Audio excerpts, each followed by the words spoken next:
Hello, नमस्कार and very warm welcome to your very own channel crack now. ये है जीवन आसान बना देने वाली करंट अफेयर की डेली क्लासेस। सुबह 7 बजे हम रोज़ मिलते हैं नए नए करंट अफेयर्स और स्टैटिक जीके के क्वेश्चंस के साथ। सबसे पहले तो आप सभी को अंतर्राष्ट्रीय महिला दिवस की बहुत शुभकामनाएं। Wishing you all a very happy international women's day. आज ये दिन उन सभी महिलाओं को याद करने का है जिन्होंने बहुत सारे सैक्रिफाइसेस करे और जो सैक्रिफाइसेस आज भी करती आ रही हैं। चलिए इसी के साथ आज की करंट अफेयर्स की क्लास हम शुरू करते हैं। कल की क्लास में आप लोगों से एक टेस्ट योरसेल्फ का क्वेश्चन पूछा गया था, तो उसमें who inaugurated the second edition of विविधता का अमृत महोत्सव। विविधता का अमृत महोत्सव का दूसरा फेज सेकेंड एडिशन किसने इनॉग्रेट किया था, ये क्वेश्चन था। 4 ऑप्शन आपको दिए गए थे: द्रौपदी मुर्मू, नरेंद्र मोदी, एस जयशंकर और राजनाथ सिंह। तो इसका करेक्ट आंसर कमेंट सेक्शन में देने को कहा गया था। इसका करेक्ट आंसर मैं आपको बता देती हूँ, द्रौपदी मुर्मू जी ने ये सेकेंड एडिशन विविधता का अमृत महोत्सव, इसका सेकेंड एडिशन इनॉग्रेट किया था। 5 मार्च 2025 को प्रेसिडेंट द्रौपदी मुर्मू ने ये सेकेंड एडिशन राष्ट्रपति भवन में इनॉग्रेट किया था। ये इवेंट इंडिया के रिच कल्चरल डाइवर्सिटी और हेरिटेज को सेलिब्रेट करता है और नेशनल प्राइड और यूनिटी को प्रमोट करता है। ठीक है जी, ये था हमारा टेस्ट योरसेल्फ। ठीक है, चलिए आगे बढ़ते हैं और पहला क्वेश्चन आज के करंट अफेयर क्लास का, उस पर नज़र डालते हैं। पहला क्वेश्चन है हमारा, the Malabar large spotted civet is endemic to which region in India. Malabar large spotted civet Bharat के किस क्षेत्र में पाई जाती है? 4 ऑप्शंस दिए गए हैं: ईस्टर्न घाट्स यानी पूर्वी घाट, वेस्टर्न घाट्स यानी पश्चिमी घाट, हिमालयास और सुंदरबन। इन चारों में से आपको सही ऑप्शन चूज करना है कि जो मालाबार लार्ज स्पॉटेड सिवेट है वो किस क्षेत्र में पाई जाती है। आइए देखते हैं इसका आंसर। इसका आंसर देखते हैं। इसका आंसर है वेस्टर्न घाट यानी पश्चिमी घाट में ये पाई जाती है। Malabar large spotted civet is endemic to Western Ghats and is the rarest among Indian civet species. ठीक है, इसका मतलब क्या हुआ है कि पश्चिमी घाट में वो पाई जाती है। भारतीय सिवेट प्रजातियों में से सबसे दुर्लभ है, ये सबसे रेयरेस्ट है और इसको क्रिटिकली एंडेंजर्ड की कैटेगरी में डाला है। किसने डाला है? IUCN रेड लिस्ट ने। IUCN की रेड लिस्ट ने इनको गंभीर रूप से लुप्तप्राय के रूप में वर्गीकृत किया है। ये बात जानना एग्ज़ाम पॉइंट ऑफ व्यू से बहुत इम्पॉर्टेंट है। इसको हम स्टार कर लेंगे कि क्रिटिकली एंडेंजर्ड है और रेयरेस्ट इंडियन सिवेट स्पीसीज है, वेस्टर्न घाट्स में पाई जाने वाली। ठीक है जी, ये पहला क्वेश्चन था। इसका नॉलेज बूस्टर फटाफट से देख लेते हैं। एग्ज़ाम पॉइंट ऑफ व्यू से हमारे लिए क्या इम्पोर्टेंट है उस पर हम नज़र डाल लेते हैं। साइंटिफिक फैमिली कौन सी है इन लोगों की? विवराइदे इनकी साइंटिफिक फैमिली है। इसमें जेनेट्स, ओयांस और लिंसैंग्स भी इंक्लूडेड है। कहाँ कहाँ मिलती है? अफ्रीका में, साउथर्न यूरोप में और एशिया में ये पाई जाती है।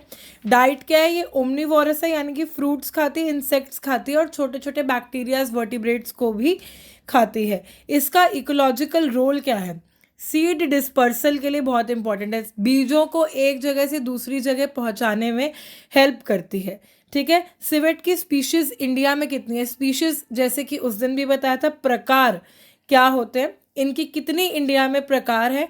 8 तरीके के सिवेट्स पाए जाते हैं। 8 स्पीशीज है इंडिया में। कॉमन स्पीशीज कौन सी है? कॉमन पाम सिवेट इंडिया के सारे एरियाज में यूजली देखने को मिलता है और स्मॉल इंडियन सिवेट फॉरेस्ट और फार्मलैंड्स में ज़्यादातर ये देखने को मिलता है। रेयरेस्ट स्पीशीज़ क्या कौन कौन सी हैं, मतलब जो दुर्लभ स्पीशीज़ हैं वो कौन कौन सी हैं? वो है Malabar large spotted civet, western Ghats में मिलती है और इसका IUCN स्टेटस जो है आप लोगों को बता दिया, क्रिटिकली एंडेंजर्ड है। चलिए बढ़ते हैं आगे। Second slide of knowledge booster, काफ़ी इंपॉर्टेंट पॉइंट्स है जो आपको एग्जाम POV से याद रखने हैं। कहाँ देखी गई है ये? रिसेंटली आंध्र प्रदेश में इसको देखा गया है। कहाँ पे? गुंटूर डिस्ट्रिक्ट में तड़पल्ली है एक जगह गुंटूर में, वहाँ पे ये देखी गई है। पर एक्चुअली में ये कहाँ बिलोंग करती है? शेषचलम फॉरेस्ट है तिरुमला के पास, वहाँ पे ये पाई जाती है। इनका कंजर्वेशन स्टेटस भी देख लेते हैं और इनको क्या चुनौतियाँ देखनी पड़ती हैं वो उन पे भी नज़र डाल लेते हैं। मालाबार लार्ज स्पॉटेड सिविट का जो स्टेटस है वो क्रिटिकली एंडेंजर्ड का है। थ्रेट्स क्या है? ये लोग डिस्ट्रक्ट हो चुका, इनकी जो हैबिटेट है जहाँ ये रहते हैं, आवास है इनका जो, वो डिस्ट्रक्शन होती जा रही है क्योंकि डिफॉरेस्टेशन हो रही है, हंटिंग एंड पोचिंग हो रही है और इनकी रोड किलिंग भी करी जा रही है ताकि अर्बन एक्सपेंशन हो पाए। उन जगहों की रोड किलिंग हो रही है, इस कारण उनकी हैबिटेट जो है वो ख़राब होती नज़र आ रही है। इकोसिस्टम में इंपॉर्टेंट क्यों है? फॉरेस्ट बायोडाइवर्सिटी को मेंटेन करने में हेल्प करते हैं, नेचुरल सीड डिस्पर्जल में हेल्प करते हैं और इंसेक्ट्स और रोडेंट्स को खाते हैं, जिसकी वजह से पेस्ट कंट्रोल हमें नज़र आता है। इन्हीं स्लाइड्स को फटाफट से हिंदी में भी आप देख सकते हैं, ठीक है। विवरेडे इनकी जीव वैज्ञानिक कुल है, निवास स्थान इनका अफ्रीका, दक्षिणी यूरोप और एशिया है, भोजन सर्वाहारी है, ओमनीवोरस, ठीक है। पारिस्थितिक महत्व बीज फैलाव के लिए महत्वपूर्ण है। भारत में सिवेट की प्रजातियां आपको दी गई हैं, पीडीएफ आपके साथ क्लास के बाद शेयर कर दिया जाएगा जो बायलिंगुअल है, दोनों में हिंदी और इंग्लिश आपको दोनों में ये पीडीएफ नज़र आएगा। टेलीग्राम से ये पीडीएफ शेयर किया जाएगा, ठीक है। Common palm civet, small Indian civet, ये सामान्य प्रजातियां हैं और दुर्लभ प्रजातियां कौन सी हैं? मालाबार लार्ज स्पॉटेड सिवेट, जिसको गंभीर रूप से संकटग्रस्त स्टेटस प्रोवाइड किया गया है, ठीक है। बढ़ते हैं आगे। देखिए इनका स्थान कहाँ पे ये देखी गई है अभी रिसेंटली? ताड़पल्ली गुंटूर में देखी गई है। गुंटूर कहाँ पड़ता है? आंध्र प्रदेश में। पर इनका मूल निवास स्थान जो है वो तिरुमला के पास शेषचमल फॉरेस्ट में है। Malabar large spotted civet IUCN स्थिति, ये गंभीर रूप से संकटग्रस्त है। ये फिर से बता रही हूँ मैं आपको क्योंकि ये point exam point of view से बहुत इंपॉर्टेंट है। निवास स्थान का विनाश, कस्तूरी उत्पादन के लिए शिकार और अवैध शिकार, सड़क दुर्घटनाएं और शहरी विस्तार, ये इनको खतरे जो देखने को मिलते हैं ये वो हैं, ठीक है। आगे देख लेते हैं। पारिस्थितिकी तंत्र में इनका महत्व क्या है वो भी नज़र डाल लेते हैं।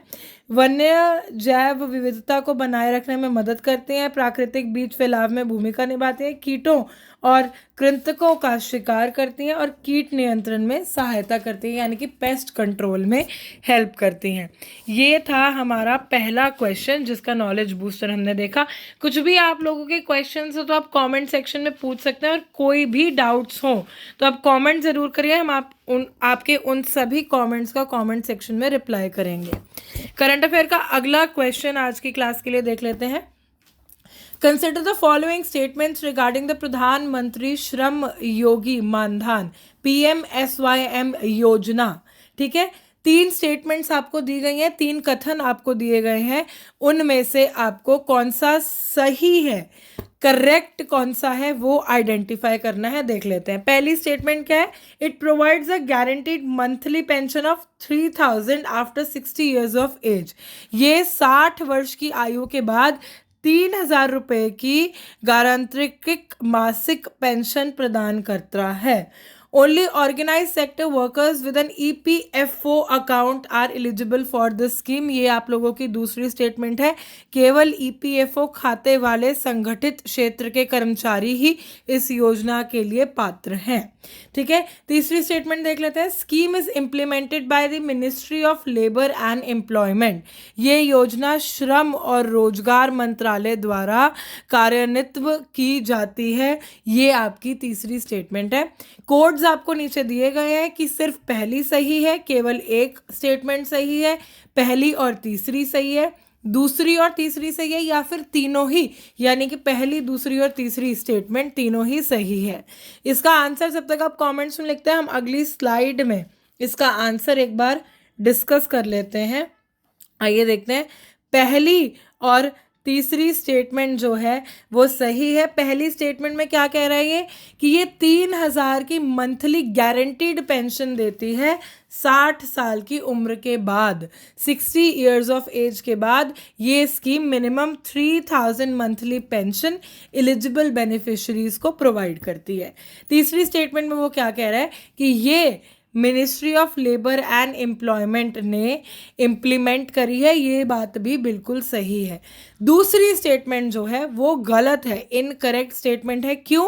क्योंकि ये सिर्फ अनऑर्गेनाइज सेक्टर वर्कर्स के लिए नहीं, ये सिर्फ अनऑर्गेनाइज सेक्टर के वर्कर्स के लिए है, ऑर्गेनाइज्ड सेक्टर के एम्प्लॉयज़ के लिए ये स्कीम नहीं है। फटाफट से हिंदी में भी इस पे नज़र डाल लेते हैं एक बार एक्सप्लेनेशन पे। ये योजना 60 वर्ष की आयु के बाद पात्र लाभार्थियों को न्यूनतम 3,000 मासिक पेंशन प्रदान करती है। ये कथन बिल्कुल सही है। कथन 3 में वो कह रहा है कि इसे श्रम और रोजगार मंत्रालय द्वारा कार्यान्वित किया गया है। ये भी बिल्कुल सही है। दूसरी कथन वो गलत है कि ये जो है ये योजना केवल असंगठित क्षेत्र के कर्मचारियों के लिए, ईपीएफओ लाइव वाले संगठित क्षेत्र के कर्मचारियों के लिए नहीं है, असंगठित के लिए यानी कि अनऑर्गेनाइज्ड सेक्टर के लिए है। ठीक है, इसका नॉलेज बूस्टर फटाफट देख लेते हैं, एक सेकेंड। इसका नॉलेज बूस्टर हम फटाफट एक बार देख लेते हैं क्या कहता है एग्जाम पॉइंट ऑफ व्यू। देखिए, इस स्कीम की टाइप क्या है, वॉलेंट्री पेंशन स्कीम है। ये अनऑर्गेनाइज्ड सेक्टर वर्कर्स के लिए बहुत इंपॉर्टेंट पॉइंट है। पहला पॉइंट जो एग्जाम के लिए आपको पता होना चाहिए। दूसरा पॉइंट कि 3,000 की मंथली पेंशन मिलेगी 60 साल की एज के बाद। एलिजिबिलिटी कितनी है, 18 से 40 साल के लोग इसके लिए एलिजिबल हैं, पर पेंशन 60 साल के बाद मिलेगी, ये हम याद रखेंगे। इनकम कितनी हो सकती है स्कीम से, 15,000 रुपये महीने तक की इनकम इसमें हो सकती है। 3,000 मिनिमम अमाउंट है, 15,000 तक वो जा सकती है। इंटरिम बजट 2019 में ये लॉन्च की गई थी और ministry of labour and employment ने ये स्कीम लॉन्च की थी। इम्प्लीमेंटेशन किस किस ने करी है, LIC ने करी है, पेंशन फंड मैनेज करता है इनका, और CSCSPV एनरोलमेंट और एग्जीक्यूशन देखता है।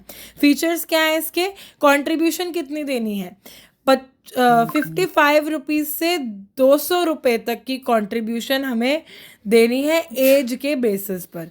गवर्नमेंट कंट्रीब्यूशन कितनी रहेगी, बराबर की रहेगी। एग्जिट ऑप्शंस क्या हैं, अगर आप 60 साल की उम्र से पहले इस स्कीम से निकल जाते हैं तो आपने जो भी पैसा इन्वेस्ट किया है वो आपको वापस मिल जाएगा इंटरेस्ट के साथ, और 60 साल की उम्र के बाद उस पैसे की इन्वेस्टमेंट पे आपको 3,000 मंथली पेंशन जो है वो देखने को मिलेगी। ये नॉलेज बूस्टर इसका हिंदी में भी फटाफट से देख लेंगे। पहले इंग्लिश के कुछ और पॉइंट्स हमारे बचे हैं अभी, वो देख लेते हैं।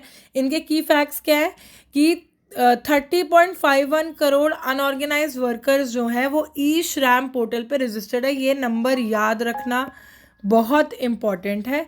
स्ट्रीट वेंडर्स, डोमेस्टिक और एग्रीकल्चर वर्कर्स को ये सपोर्ट करता है, ये बात भी हम याद रखेंगे। चैलेंजेस क्या आ रहे हैं, अवेयरनेस नहीं है इसके बारे में, अवेयरनेस कम है इसलिए लोग कम एनरोल कर रहे हैं। फाइनेंशियल इलिटरेसी है लोगों में, फाइनेंशियल चीज़ों के बारे में लोगों को नहीं पता है, खास करके पिछड़े हुए इलाकों में, रूरल एरियाज़ में, और इसकी आउटरीच जो है यानी कि पहुंच जो है वो बहुत लिमिटेड है। ठीक है, इसका एक छोटा सा कंपैरिजन भी इस PDF में दिया गया है बाकी स्कीम्स के साथ, उस पर आप नज़र डाल सकते हैं। हालांकि वो एग्ज़ाम POV से उतना ज़्यादा इम्पॉर्टेंट नहीं है, पर आपको पता होगा तो कहीं ना कहीं ज़रूर बेनिफिट ही मिलेगा, खास करके जब आप मेंस लिख रहे होंगे। ठीक है, चलो आगे देखते हैं हिंदी में इसका नॉलेज बूस्टर, यानी कि हमारा एग्जाम पॉइंट ऑफ व्यू। असंगठित क्षेत्र 3,000 रुपये माह पेंशन प्रदान करता है 60 वर्ष की आयु के बाद। अंतरिम बजट 2019 में लॉन्च हुआ था, श्रम और रोजगार मिनिस्ट्री इसको देखती है। विशेषताएं क्या है, योगदान आपको देना है 55 रुपये से लेकर 200 रुपये तक एक प्रति माह ये आपको देना है आपकी आयु के आधार पर। सरकारी योगदान भी बराबर हिस्सा डालेंगे सरकार वाले भी। निकास विकल्प क्या, अगर आप 60 वर्ष से पहले निकलते हैं तो बचत ब्याज के साथ आपको आपका इन्वेस्ट किया हुआ पैसा वापस मिलेगा, और 60 साल की उम्र के बाद आपको 3,000 रुपये प्रति माह पेंशन मिलेगी। ठीक है जी, ये इसकी दूसरी स्लाइड चुनौतियों वाली आप हिंदी में यहाँ देख सकते हैं, पीडीएफ भी आपके साथ शेयर कर दिया जाएगा। चलिए आगे बढ़ते हैं और अगला क्वेश्चन देख लेते हैं। फटाफट से आज की क्लास हम कर लेंगे ख़त्म, ताकि हमारी प्रैक्टिस नॉलेज सब बूस्ट हो जाए, एग्ज़ाम में बैठने के लिए हम एकदम रेडी हो जाएं। ठीक है, कर लेते हैं, 1 मिनट का मुझे समय। तीसरा question, which legendary Indian table tennis player announced his retirement from professional table tennis in March 2025। देखो, टेबल टेनिस प्लेयर, वो भी इंडियन, ठीक है, रिटायरमेंट अनाउंस करी है मार्च 2025 में करी है, और अपना career WTT contender Chennai tournament से एंड करने का इनका प्लान है। किस दिग्गज भारतीय टेबल टेनिस खिलाड़ी ने मार्च 2025 में पेशेवर टेबल टेनिस से संन्यास की घोषणा की है और WTT कंटेंडर चेन्नई टूर्नामेंट के बाद अपने करियर को समाप्त करने की योजना बना रहे हैं? 4 ऑप्शंस आपको दिए गए हैं, मनिका बत्रा, जी साथियान, अशंता शरत कमल और सौम्यजीत घोष। इन चारों में से आपको सही उत्तर बताना है, सही आंसर चूज करना है। अगली स्लाइड में बढ़ते हुए सही आंसर इसका जानते हुए, सही आंसर है अचंता शरत कमल। इन्होंने अपनी रिटायरमेंट अनाउंस करी है। ठीक है जी, Achanta Sharat Kamal, a distinguished Indian table tennis player, announced his retirement from professional table tennis in March 2025. He plans to conclude his illustrious career after participating in WTT Contender Chennai tournament, scheduled from March 25 to 30 2025।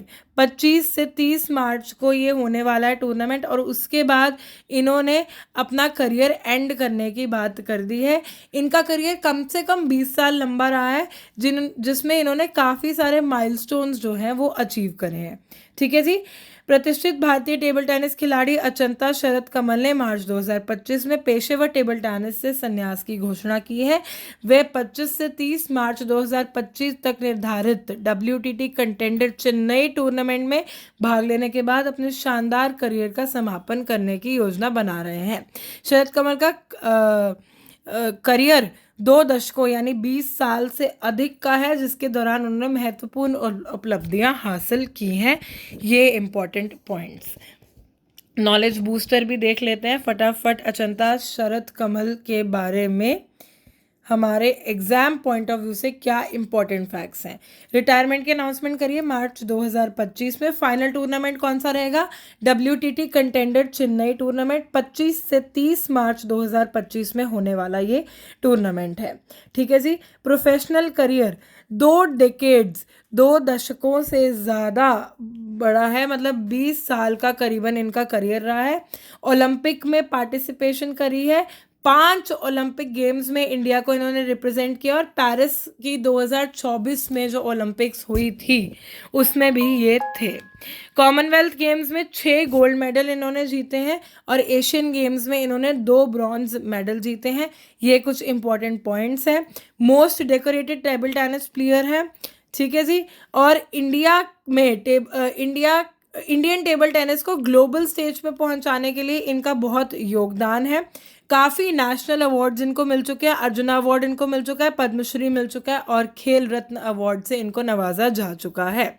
ये बातें हम याद रखेंगे और हिंदी में भी देख लेंगे, ताकि हमारी नॉलेज ऐसे बूस्ट हो और हम एग्ज़ाम में बिल्कुल बैठ के पेपर में लिख आएँ सब जो आता हो। ठीक है, मार्च 2025 में सेवानिवृत्ति की घोषणा की। अंतिम टूर्नामेंट WTT कंटेंडर चेन्नई रहेगा। 2 दशकों से अधिक समय का ओलंपिक भागीदारी क्या है इनकी? 5 ओलंपिक खेलों में भारत का प्रतिनिधित्व किया है। पेरिस 2024 में अंतिम उपस्थिति इनकी दिखी है। राष्ट्रमंडल खेल यानी कॉमनवेल्थ गेम्स में भी ये 6 गोल्ड मेडल्स जीत चुके हैं। एशियाई खेल्स में 2 ब्रॉन्ज पदक हासिल कर चुके हैं। विरासत और प्रभाव भी आप इस PDF से पढ़ सकते हैं। आपके साथ PDF शेयर कर दिया जाएगा क्लास के तुरंत बाद टेलीग्राम चैनल के थ्रू। ठीक है, चलिए अगले क्वेश्चन की तरफ बढ़ते हैं। आज की क्लास हम जल्दी जल्दी कर रहे हैं, फ़ोन से कर रहे हैं, तबीयत थोड़ी मौसम के कारण ठीक नहीं लग रही है इसलिए। चलिए, who has been appointed as a new executive director of Reserve Bank of India effected from March 3, 2025। 3 मार्च 2025 से भारतीय रिजर्व बैंक के नए कार्यकारी निदेशक के रूप में किसे नियुक्त किया गया है? ये है 4 ऑप्शंस आपके पास। डॉक्टर अजीत रत्नाकर जोशी, मिस शक्तिकांता दास, मिस्टर रजनीश कुमार, डॉक्टर उर्जित पाटिल। ये आपके पास 4 ऑप्शंस हैं। आपको सही ऑप्शन जो है चूज करना है, इनमें से सही वाला बताना है कौन है जिनको चूज किया गया है executive director of Reserve Bank of India.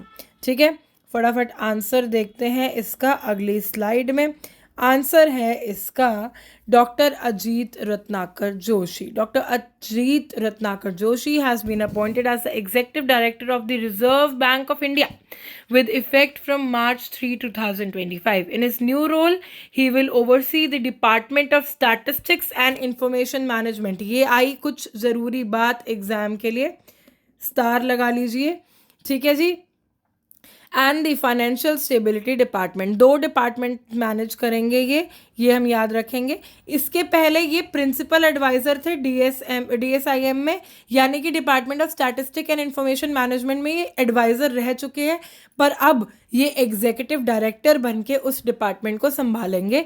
इनकी प्रमोशन एक तरह से हम कह सकते हैं हुई है। 30 सालों के एक्सपीरियंस के साथ ही has extensive expertise in statistics, information technology and cyber risk management. He has also contributed to academia as a faculty member at Institute for Development and Research in Banking Technology IDRBT in Hyderabad. वहाँ पे ये पढ़ा भी चुके हैं। ठीक है, अगली स्लाइड की तरफ देख लेते हैं। एक बार हिंदी में आप इसको पढ़ लीजिए, समझ लीजिए, और आगे बढ़ते हुए इसका नॉलेज बूस्टर देख लेते हैं हम जल्दी। एग्जीक्यूटिव डायरेक्टर बन चुके हैं RBI के 3 मार्च 2025 से इनकी ये पोजीशन इफेक्टिव है। रिस्पॉन्सिबिलिटीज़ क्या रहेंगी? Department of statistic and information management को ओवरसी करेंगे, फाइनेंशियल स्टेबिलिटी डेवलपमेंट डिपार्टमेंट को भी देखेंगे। पहले ये प्रिंसिपल एडवाइज़र रह चुके हैं इसी डिपार्टमेंट में, यानी कि department of statistics and information management में। एक्सपर्टीज़ इनका क्या है? स्टैटिस्टिक्स, IT और साइबर रिस्क मैनेजमेंट, और पहले IDRBT में ये पढ़ा भी चुके हैं। हैदराबाद में स्थित ये यूनिवर्सिटी है, टेक्नोलॉजिकल यूनिवर्सिटी है। ठीक है, डेटा मैनेजमेंट और फाइनेंशियल स्टेबिलिटी को स्ट्रेंथन करेगा इनका रोल, यानी कि उसको बढ़ावा देगा, और 3 डिकेड्स का एक्सपीरियंस ये अपना बैंकिंग और स्टैटिस्टिक्स का RBI में लेकर आएंगे, तो कुछ ना कुछ बदलाव हम लोगों को देखने को ज़रूर मिलेंगे। हिंदी में भी देख लेते हैं। इससे पहले DSIM के प्रमुख सलाहकार के रूप में कार्य कर चुके हैं। सांख्यिकी, IT, साइबर जोखिम प्रबंधन ये इनकी विशेषज्ञता है। अकादमिक में ये IDRBT हैदराबाद में संकाय सदस्य रह चुके हैं। जिम्मेदारियां, निगरानी रहेगी सांख्यिकी और सूचना प्रबंधन विभाग DSIM की, और वित्तीय स्थिरता विभाग, 2 विभाग ये संभालेंगे। RBI में डेटा प्रबंधन और वित्तीय स्थिरता को मजबूत करने में इनका एक बहुत बड़ा रोल होगा, और ये बैंकिंग और सांख्यिकी में 3 दशकों से अधिक का अनुभव लेकर जब RBI में घुसेंगे तो बदलाव ज़रूर नज़र आएंगे। चलिए आखिरी क्वेश्चन आज की क्लास का फटाफट देख लेते हैं। बहुत ही बढ़िया, कल भी हमने रोपवे प्रोजेक्ट एक डिस्कस किया था। कल कौन सा रोपवे प्रोजेक्ट डिस्कस किया था? गोविंद घाट से लेकर हेमकुंड साहिब जी का रोपवे प्रोजेक्ट हमने डिस्कस किया था। उसी के साथ साथ गवर्नमेंट ने केदारनाथ का रोपवे प्रोजेक्ट भी पास कर दिया है। उसको लेकर कुछ स्टेटमेंट्स आपको यहाँ दी गई हैं, वो पढ़ेंगे और उनमें से बताएंगे कि सही करेक्ट स्टेटमेंट कौन सी है। 4 स्टेटमेंट्स हैं, देख लेते हैं फटाफट।